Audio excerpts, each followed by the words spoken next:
Sisi kamati ya amani ya mkoa wa Ruvuma tulishaanza kazi hii kabla kwenye majumba yetu ya ibada. Kila mmoja wetu ambao wajibu wa kudumisha amani na utulivu wa mkoa wetu na hatimaye nchi kwa ujumla. Sisi tokea hapo tulishakubaliana kwamba tarehe 29 ya mwezi Oktoba ni siku ya kupiga kura, kama ambavyo serikali wenyewe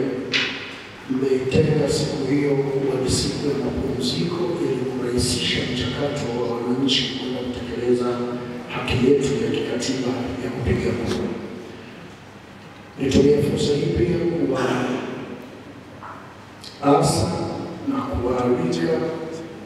Watanzania wote